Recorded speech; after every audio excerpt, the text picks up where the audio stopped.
Channel को subscribe करें, साथ में बेल आइकन को दबाएं ताकि जब भी मेरी कोई वीडियो आए तो आपको सबसे पहले पता चल जाए। हेलो एवरीवन, कैसे हैं आप सब। आपके एग्ज़ाम की तैयारी होप अच्छी चली होगी। जल्दी आपके एग्ज़ाम्स लगने वाले हैं। सो फर्स्ट जो सेक्शन है मैथमेटिक्स का वो हमने कंप्लीट कर लिया था। आज मैं सेक्शन बी भी आपको करवा दूंगी। सेक्शन बी में आपके कितने क्वेश्चन आते थे टोटल? 10। उसमें से आपको 7 क्वेश्चन करने होंगे, सभी 2 मार्क्स के होंगे। तो आपने अच्छे से पेपर करना है, ठीक है। हर एक क्वेश्चन को अच्छे से लिखना भी है।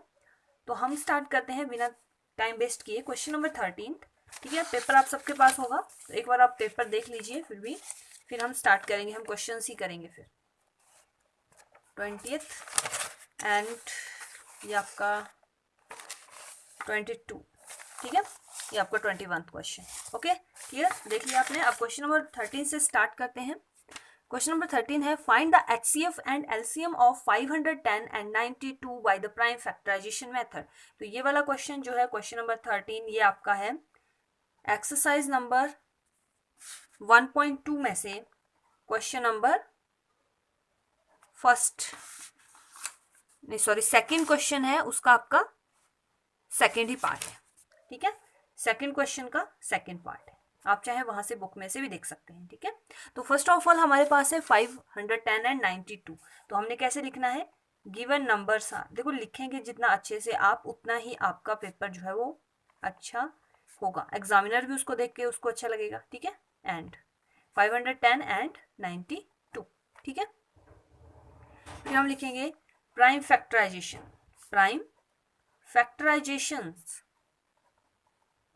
ऑफ 510 एंड 92, ठीक है। एंड आप पूरी स्पेलिंग लिखना है यहाँ पे, ठीक है। वो कौन कौन से होते हैं प्राइम फैक्टराइजेशन, हम कैसे फाइंड आउट करते हैं। 510 आप साइड में जाके इनका एलसीएम फाइंड आउट कर लीजिए। वाई रफ वर्क हम करेंगे। 510 2 से पहले होगा ये, तो हमारे पास कौन सा आ जाएगा यहाँ पे 255। 3 से हो जाएगा 8 5, फिर ये होगा 5 से, देन 1 7 और देन 17, ठीक है। तो हमारे पास क्या आ गया 2 इंटू 3 इंटू 5 इंटू 17, ठीक है। और 92 के कौन कौन से होंगे, ये आपने रफ में करना है, ठीक है। रफ में जो साइड में आपने जब पेपर आपका मिलता है तो आपने राइट साइड में लाइन लगा लेनी है और लाइन से आपने इसको करना है। सो 92 फर्स्ट ऑफ ऑल 2 से होगा 4 एंड 6, 2 से अगेन 23, देन 23। तो हमारे पास आ गया 2 इंटू 2 इंटू 23। दोनों के हमने फैक्टर्स निकाल लिए और आपसे पूछा क्या है, आपने फाइंड आउट करना है HCF and LCM by the prime factorization. अब HCF क्या होता है, HCF होता है हमारा हाईएस्ट कॉमन फैक्टर, जो इन दोनों में कॉमन है। तो हम लिखेंगे HCF of 510 and 92 which is equal to product of, आप चाहे तो पूरी डेफिनेशन लिख सकते हैं। क्या होती है इसकी, प्रोडक्ट ऑफ लीस्ट पावर्स, जो लीस्ट पावर्स हैं और दोनों में कॉमन है, ऑफ कॉमन फैक्टर्स। अब इन दोनों में कॉमन क्या है, वो हमारा सिर्फ 2 है, तो हमारा HCF कितना हो गया 2, ठीक है। LCM लिखेंगे, LCM ऑफ 510 एंड 92, तो वो क्या होता है, वो होता है product of highest powers of all the factors, ठीक है। आप अच्छे से लिखेंगे, आपको ये हाईएस्ट पावर्स ऑफ, अब इसमें सभी फैक्टर्स होते हैं, ऑल फैक्टर्स, चाहे वो कॉमन हो या ना हो। तो हमारे पास क्या होगा, 2 की पावर कितनी है हाईएस्ट, यहाँ पे 2 की पावर 1 ही है, यहाँ पे 2 की पावर 2 है, मल्टीप्लाई बाय 5, पहले 3 भी है, sorry 3 multiply by 5 multiply by 17 multiply by 23। तो इसका आंसर आपके पास आ जाएगा, ठीक है, इसका आंसर आपके पास आ जाएगा 23460, ठीक है। क्लियर, अच्छे से करना है पेपर एग्जाम में। सो नेक्स्ट क्वेश्चन जो है वो आपका क्वेश्चन नंबर 14, वो आपका एक्सरसाइज नंबर 2.2 से क्वेश्चन नंबर 1 का फोर्थ पार्ट है, ठीक है। यहाँ तक क्लियर। अब आपने कैसे स्टार्ट करना है, जब हम क्वाड्रेटिक इक्वेशन की जीरोस फाइंड आउट करते हैं तो हम कैसे, यानी जीरोस का मतलब क्या हो, यानी कि हमें यू की वैल्यू फाइंड आउट करनी है। अगर एक्स होता है यहाँ पे वेरिएबल तो हमें उसकी वैल्यू फाइंड आउट करनी होती है, यहाँ पे यू है तो हमें यू की वैल्यू फाइंड आउट करनी है, ठीक है। तो हम इसमें कैसे करेंगे, हम लिखेंगे गिवन क्वाड्रेटिक क्या है ये आपकी क्वाड्रेटिक। देखो जो आप गिवन स्टार्ट करते हैं तो आपकी जो क्वेश्चन होता है वो वहीं से भी बन जाता है, गिवन क्वाड्रेटिक पॉलिनोमियल या गिवन पॉलिनोमियल भी लिख सकते हैं आप। 4u² प्लस 8u, इसको आप कैसे लिख सकते हैं, अगर हम इसमें से 4u कॉमन ले लें तो हमारे पास बन जाएगा u+2। ठीक है, so the value of this is 0 कब होगी, जीरोज का मतलब क्या होगा कि अगर हम ऐसी वैल्यू फाइंड इसमें फिट करें जिससे आपका u इसको सेटिस्फाई करे और वैल्यू जो है वो आपकी 0 बन जाए। ठीक है, so the value of 4u² plus 8u is 0। अगर इसके अलावा पार्ट आएगा तब भी आप ऐसे ही लिखेंगे, वहां पे आपके पास constant ax² plus bx plus c की फॉर्म में होगा। ठीक है, तो उसमें भी हम वैसे ही करते हैं, उसको हम प्राइम फैक्टराइजेशन से ओपन करते हैं, फिर हम उसमें से कॉमन लेते हैं। आपको पूरी फैक्टराइजेशन की मेथड पता है ना, वैसे ही हम उसमें करेंगे। यहाँ पे आपके पास जो है c नहीं था तो हम इसको इस फॉर्म में भी कर सकते हैं कॉमन लेके। ठीक है, अब क्या करेंगे हम, कब होगा, if and only if. Condition क्या है, 4u इज इक्वल टू 0 और u+2 जो है वो 0। जब आप प्राइम फैक्टराइजेशन करते हैं वहां पे भी आपके दो फैक्टर्स आते हैं, उनको हम 0 के बराबर पुट करते हैं ना, तो यहाँ पे भी हम सेम ही कर रहे हैं। यहाँ पे एक फैक्टर आपका 4u हो गया और एक u+2 हो गया, तो यहाँ से आपकी u की वैल्यू आ गई 0 और यहाँ से आपकी u की वैल्यू आ गई -2। सो हम क्या लिखेंगे, therefore zeros of 4u² plus 8u are 0 and -2। ठीक है, क्लियर, आपसे इतना ही पूछा गया था। अब देखो ये 2 नंबर का क्वेश्चन है, आप इसमें जो है हो सकता है आपसे पूछा जाए कि सम ऑफ जीरोस फाइंड आउट कीजिए या फिर product of zeros find out कीजिए, जो आपका रिलेशन है between zeros and the coefficient. तो अगर वैसे वो भी पूछा जाएगा तो आप उसको भी लिखेंगे, और अगर इतना ही पूछा गया है तो यहाँ तक हम लिखेंगे। और साथ में अगर आप यहाँ पे स्केच पेन का यूज करते हैं आंसर लिखने के लिए, थोड़ा डेकोरेटिव वे में अपना पेपर प्रेजेंट करना है। क्वेश्चन नंबर 14 आप किसी और स्केच पेन से लिख सकते हो, डार्क स्केच पेन से लिख सकते हो, और आंसर जब आप लिखोगे वहां पे भी आंसर आप डार्क स्केच पेन से लिख सकते हो। ठीक है, नो क्वेश्चन नंबर 15 है आपका। तो जो आपका क्वेश्चन नंबर 15 है वो आपका एक्सरसाइज नंबर 7.1 में से है, क्वेश्चन नंबर 1 का सेकंड पार्ट। ठीक है, आपने यहाँ पे फाइंड आउट करना है डिस्टेंस। 2 पॉइंट्स आपके पास दिए हुए हैं, कौन कौन से, हम लिख लेते हैं। गिवन पॉइंट्स आर, क्या है हमारे पास, -5, 7 एंड 1, 3। ठीक है, ये आपके पास 2 पॉइंट्स दे रखे हैं। फिर हम कैसे लिखेंगे इनको, डिस्टेंस फॉर्मूला अगर आपको आता होगा तो आप इसको डायरेक्ट निकाल सकते हैं। तो रिक्वायर्ड डिस्टेंस या therefore distance is equal to, हमारा फॉर्मूला क्या होता है, अगर हम इसको x1 और इसको y1 माने और इसको x2, y2 माने तो हमारे पास क्या आता है, x2 minus x1 y2 minus y1 under root, बीच में प्लस का साइन होता है, यहाँ पे स्क्वायर नहीं होती है। तो वैसे ही हम यहाँ करेंगे, यहाँ पे आपका x2 कितना है 1, यहाँ पे जो आपके क्वेश्चन है यहाँ पे -1 है। ठीक है, ये गलती हो गई, यहाँ पे -5, 7 है और दूसरा है आपका -1, 3। ठीक है, तो यहाँ पे आ गया -1 माइनस, इसमें इसको माइनस करेंगे, माइनस माइनस हो गया, यहाँ पे प्लस स्क्वायर, y2 कितना है हमारे पास 3 -7 होल स्क्वायर अंडर रूट। ठीक है, अब यहाँ पे आपके पास आ जाएगा 4 का होल स्क्वायर और यहाँ पे आपके पास आ जाएगा -4 whole square under root, which is equal to 16 plus 16 under root. ठीक है, तो हमारे पास कितना आ गया, under root 32 which is equal to 4 under root 2, और यहाँ पे हम लिख देंगे आंसर। ठीक है, इतना सा क्वेश्चन थे, 2 नंबर के क्वेश्चन नहीं है आपके। ठीक है, अगर आपको कोई भी इश्यूज है, कोई क्वेरीज होगी, आप इंस्टाग्राम पे फॉलो करके पूछ सकते हैं, वहाँ पे आप डायरेक्ट कॉन्टैक्ट कर सकते हैं। एंड फेसबुक, अगर आपको इंस्टाग्राम नहीं है तो फेसबुक आप कॉन्टैक्ट कर सकते हैं, उसके लिए अगर आपको ज़रूरत है तो।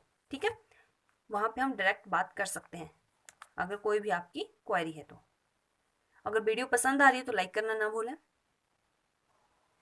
नेक्स्ट क्वेश्चन है आपका क्वेश्चन नंबर 16, जो आपका है एग्जाम्पल 8 एक्सरसाइज नंबर 7.2 से पीछे। ठीक है, उसके पेज नंबर, अगर जो आपके पास यही बुक होगी तो पेज नंबर है 165। ठीक है, तो क्वेश्चन है find the coordinates of the point of equal trisection of the line segment 2, -2 and -7, 4। जो हमारे पास हिंदी मीडियम में भी आपको देख सकते हैं, वहीं पे होगा आपका तो यहाँ पे जो आपकी लाइन है, बेसिकली मान लो ये लाइन है आपकी ए बी, इनके आपके पास पॉइंट दिए हुए हैं, वो है 2, -2, -7, 4।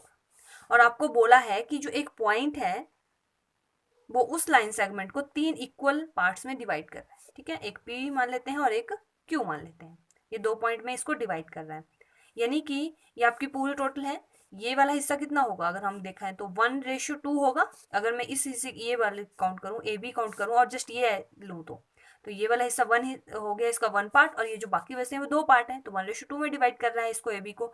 और क्यू जो है वो इसको 2:1 में डिवाइड कर रहा है, ठीक है, क्योंकि इस साइड 2 पार्ट्स है और इस साइड 1 पार्ट है। इक्वी डिस्टेंस है, इक्वल लिखा हुआ है, ठीक है, इक्वल ट्राइसेक्शन है।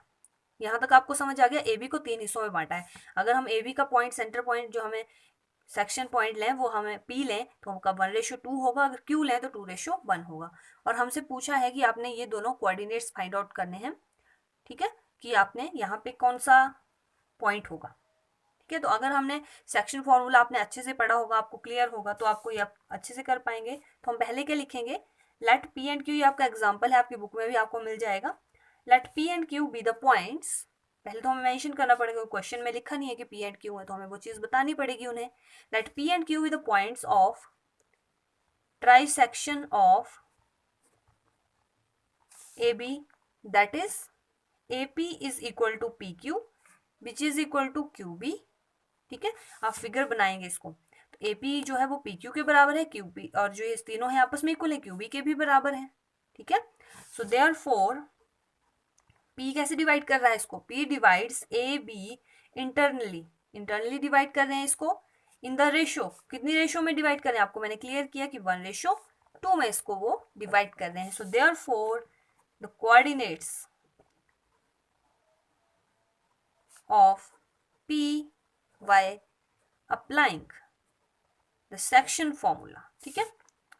सेक्शन फॉर्मूला सबको पता होना चाहिए क्या होते हैं। Section formula, distance formula clear होने चाहिए। वो क्या होगा, क्या फॉर्मूला होता है आपका, m1 x2 plus m2 x1 divided by m1 plus m2, यही होता है। तो यहाँ पे आपका m1 कितना है और m2 कितना है, m1 हमारा 1 है, ठीक है, x2 कितना है हमारा -7 प्लस हमारा m2 कितना है 2 और x1 कितना है हमारा -2, x1 आपका कितना है 2 ही है, ठीक है, 2 ही है आपका यहाँ पे 1 + 2। ये तो हो गया x के लिए। y के लिए हम क्या करते हैं, y की x की जगह y रिप्लेस कर देते हैं, तो आपका m1 तो वही रहेगा 1 इंटू हमारा x2 कितना, y2 कितना है फिर हमारा 4 + 2 इंटू -2 डिवाइडेड बाय 1 + 2, ठीक है। तो हमारे पास कितना आंसर बन जाएगा इसका, जब आप इसको पूरा सॉल्व करेंगे तो -7 + 4 डिवाइडेड बाय 3, 4 डिवाइडेड बाय 3, तो ये तो आपका 0 हो गया, ठीक है। और यहाँ पे आपके पास बच गया -3/3 और यहाँ पे 0, दैट मीन्स -1, 0। तो हमारा P पॉइंट आ गया ना आपका P पॉइंट। तो ये आपका हो गया P पॉइंट। अब Q कैसे फाइंड आउट करेंगे हम, तो Q के लिए भी हम वैसे ही करेंगे। अब हमारी रेशो हो जाएगी 2:1, ठीक है। तो हम कैसे करेंगे, 2 इंटू -7 प्लस 1 इंटू, यहाँ पे भी आपने ये लाइन लिखनी है। नाउ Q ऑल्सो डिवाइड्स, यहाँ पे जैसे हमने यहाँ पे लिखा, now Q also divides AB internally in the ratio, यहाँ पे रेशो हमारी चेंज हो जाएगी 2:1 में, ठीक है, Q के केस के लिए। सो हमारे पास ये बन जाएगा डिवाइडेड बाय 2 + 1, 2 4, ये क्यू नहीं है, यहाँ पे ऐसे मत लिख देना कि क्यू, यहाँ पे लिखेंगे आप कोऑर्डिनेट्स ऑफ पी, ठीक है। ये कोऑर्डिनेट्स ऑफ पी हैं, ये जिसमें मैंने आपको बताने के लिखा है, यहाँ पे भी आप लिखेंगे कोऑर्डिनेट्स ऑफ क्यू, ठीक है। 2 into 4 plus 1 into -2 divided by 2 + 1। जब आप इसको सॉल्व करेंगे तो आपके पास आंसर आ जाएगा -4, 2, ठीक है। तो एंड में आप क्या लिख देंगे, therefore the coordinates of the points, जो आपका क्वेश्चन है उसमें से ही लिखेंगे हम। देखो ये क्वेश्चन है ना आपका, तो यहाँ पे हम लिख देंगे therefore the coordinates of the points of equal trisection of the line segment A B, हमने इसको ए बी माना हुआ है ना, तो A B is are -1, 0 and -4, 2 answer, ठीक है, क्लियर। तो जो आपका नेक्स्ट क्वेश्चन है, क्वेश्चन नंबर 17, आपके पास है tan a is equal to 4/3। आपको फाइंड आउट करना है sin a comma cos a। ये आपका एग्जाम्पल नंबर 1 है, एक्सरसाइज नंबर या चैप्टर नंबर 8 का, ठीक है, पेज नंबर 178 के ऊपर, 178, ठीक है। नाउ अब देखो यहाँ पे हो सकता था आपके पास साइन ए कॉस ए ही पूछा है, यहाँ पे बस कॉट ए भी पूछा जाता, कॉसिकेंट ए पूछा जाता, सीकेंट ए पूछा जाता, तो वो भी आपको, अगर आपको ट्रिग्नोमेट्री अच्छे से आती है तो आपको हर एक रूल उसका क्लियर है, तो आप कोई भी क्वेश्चन इजिली अटेम्प्ट कर सकते हैं। सो tan ए है हमारे पास। अब आपने जो ट्रिक है हमारी पंडित बद्री प्रसाद हर हर भोले, ये पढ़ी होगी। पहले तो हम यहाँ पे एक, आपने ये भी ड्रॉ करनी है, ठीक है। एक राइट एंगल ट्राइंगल हम यहाँ पे ड्रॉ कर लेते हैं ABC करके, ठीक है। तो हमारा tan a जो होता है, बेसिकली tan की जब हम वैल्यू फाइंड आउट करते हैं तो वो होती है परपेंडिकुलर ओवर बेस। तो परपेंडिकुलर हमारा कितना है यहाँ पे BC, डिवाइडेड बाय बेस कितना है हमारे यहाँ पे AB, ठीक है। वो हमारा किसके बराबर दे रखा है, 4/3 के बराबर। हम सबसे पहले लिखेंगे let us first draw the right angle triangle ABC। Now we know that this tan a is equal to this, ये इक्वल लिख देंगे हम। सो देयरफॉर जब आपको पता है कि जब भी हमारे पास कोई भी रेशियो दी होती है तो वहां पे इसको कट करके इक्वल किसी ऐसे इंटीजर से मल्टीप्लीकेशन होती है, या पॉजिटिव नंबर, बेसिकली हम बोले माइनस नहीं होता, पॉजिटिव नंबर से हम मल्टीप्लाई करते हैं। जैसे फॉर एग्जांपल अगर हमारे पास यहाँ पे होता 8/6, या फिर हमारे पास होगा 12/9, तो अगर हम इनको सॉल्व करते हैं तो हमारे पास 4/3, इसके बाद 4/3 आ रहा है, ठीक है। तो यहाँ पे हमारा 2 से मल्टीपल था, ऊपर भी और नीचे, यहाँ पे हमारा 3 से था, हमें एग्जैक्ट नहीं पता है, हमने सॉल्व करके लिखा हुआ 4/3। तो हो सकता है इसके साथ किसी इंटीजर से मल्टीप्लाई, पॉजिटिव नंबर, ठीक है, पॉजिटिव नंबर से मल्टीप्लाई हो। तो हम क्या लिखेंगे कि जो tan a है, सॉरी, सो देयरफॉर हम लिखेंगे BC जो आपका होगा वो होगा 4k, के हम किसी इंटीजर मान लेते हैं, और AB हम बोल देते हैं 3k, where k is any positive number, ठीक है। पॉजिटिव नंबर मतलब एक नेचुरल नंबर भी आप सीधा लिख सकते हो, नेचुरल नंबर है, पॉजिटिव नंबर है, प्लस में है, माइनस नहीं है, ठीक है। नाउ अब हमारे पास वैल्यू आ गई, BC की वैल्यू आ गई हमारे पास 4k, और जो हमारा AB है उसकी वैल्यू आ गई हमारे पास 3k। नाउ आपको पता है कि जब भी राइट एंगल ट्राइंगल होती है और उसकी दो साइड दी होती है तो हम पाइथागोरस थ्योरम का यूज करके हमारी थर्ड साइड निकल जाती है। नाउ बाय यूजिंग, पूरी यहाँ पे लिखेंगे पाइथागोरस थ्योरम में PT ही लिख रही हूँ, वी हैव AC स्क्वायर, यानी कि जो आपका हाइपोटेन्यूज का स्क्वायर है वो आपका बेस स्क्वायर प्लस इसके बराबर होगा परपेंडिकुलर स्क्वायर के बराबर। तो हमारे पास आ जाएगा 4k whole square 3k square which is equal to 25k square. तो AC की वैल्यू कितनी आ जाएगी आपके पास 5k, ठीक है। स्क्वायर रूट हटा दिया हमने, 5k इसकी वैल्यू आ गई। अब हमारे पास AC की वैल्यू भी आ गई 5k। अब हमारे पास इजी है, so therefore we can write all the trigonometric ratios, कोई भी रेशियो। अभी यहाँ पे तो आपको साइन ए और कॉस ए ही पूछी है, तो साइन ए क्या होता है हमारे पास परपेंडिकुलर ओवर हाइपोटेन्यूज, वो हमारे पास कितना है perpendicular BC over AC। BC की value 4k divided by 5k which is equal to 4/5। लो कितना इजी हो गया। अगर कॉस ए हो पूछा है हमारे पास तो वो कितना होता है बेस ओवर हाइपोटेन्यूज, बेस हमारा AB है, हाइपोटेन्यूज हमारा AC है, यानी कि 3k divided by 5k which is equal to 3/5। यही आपसे पूछा था, हैंस आंसर। अगर हमारे पास कॉसिकेंट पूछा जाता तो कॉसिकेंट जो होता है वो हमारा साइन ए का उल्टा होता है, ठीक है। तो हम क्या लिख सकते हैं 1/sin a, और साइन ए की वैल्यू कितनी है 4/5, तो ये हो जाएगी 5/4, उल्टी हो जाएगी, ठीक है। सीकेंट पूछा जाता तो सीकेंट हमारा कॉस का उल्टा होता है 1/cos a which is equal to cos A कितना है हमारा 3/5 है, तो हम इसको 5/3 लिख सकते हैं। क्लियर, ठीक है। तो जो आपका क्वेश्चन नंबर 18 है वो आपका चैप्टर नंबर 15 में से है, ठीक है।